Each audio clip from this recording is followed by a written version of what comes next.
Alright, so there's a new Gamehub update, 4.1.3. There's quite a few changes, a big one with controllers. There's a lot of UI changes and things like that, but let's test out Star Wars Jedi Fallen Order and see how the new components and Gamehub work on the Snapdragon 8 Elite using the OnePlus 13. But anyway, you should be able to, in this version of Gamehub, connect your controller mid-game, or if it disconnects and you connect another one, you should be able to continue to use your controller without having to close the game.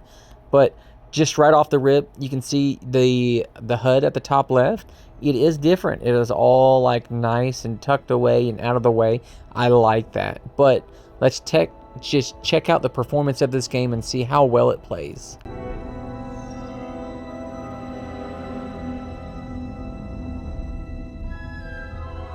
As always, I like to have my temperature monitor in the corner there just so I can keep an eye on the temps and see what's actually happening.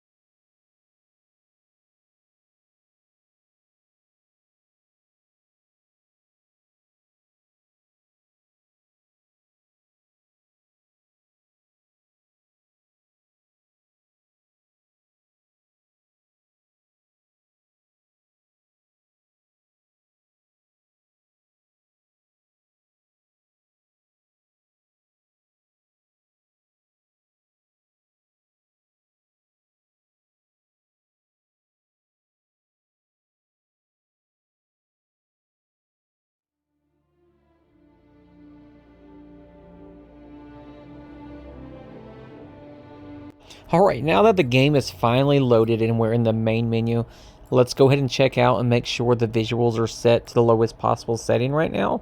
We are running this in a ultra-wide 720p, so this game only lets me go down to medium. It won't go to low. You can't turn extra things off without using like external mods and things like that. But let's go ahead and test this out.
Listen, I don't want to upset your rhythm, Cal, but the boss wants a word.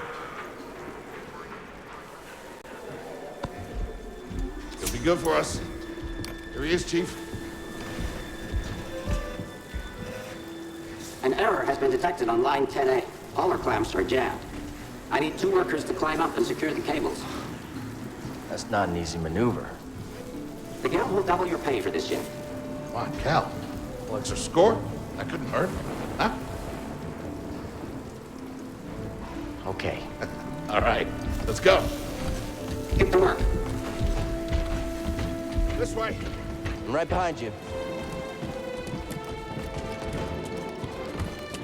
Alright, so now that we're actually playing the game, right off the rip, at the top, you can see the frames per second. It's hovering around like 30 right now. That's about what I was getting before, so there's not a huge improvement. But, you know, let's go ahead and play this out for a minute and see if anything else changes.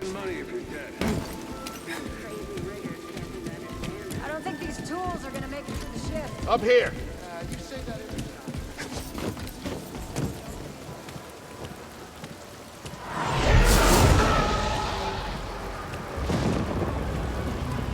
Will you look at that? A separatist ship. I haven't seen a Luke or Hulk in ages. Yeah.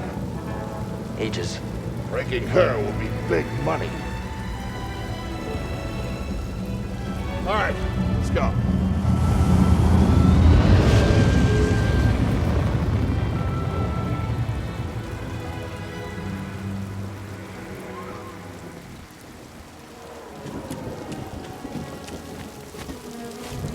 Look out!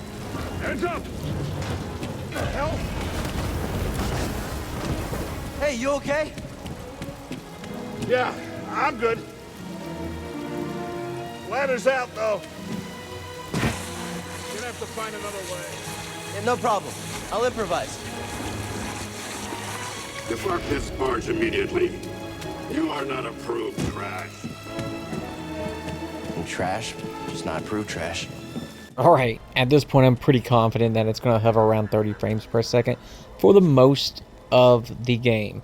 But that's fine, 30 frames per second is more than enough to actually play this game and have a decent experience. I mean, your Nintendo Switch runs at 30 frames per second anyway, but we're talking about the PC games. Now, someone did tell me that I need to try this in win later. I've seen it so many times, and I've tried. I tried to run it in win later, probably for about an hour today. I've tried the C mod, I've tried Bionic. I haven't tried official yet, but I don't really want to try official unless I have to. I'm getting game crashes when I use Proton, and I'm also getting game crashes when I use the Proton ARM64 win later. But I will dig more into it. If I can get it running, I will make a video with win later and compare the two together. But for the most part, Gamehub, it's doing just fine here. It's not the fastest frames, but it is playable. That's the idea.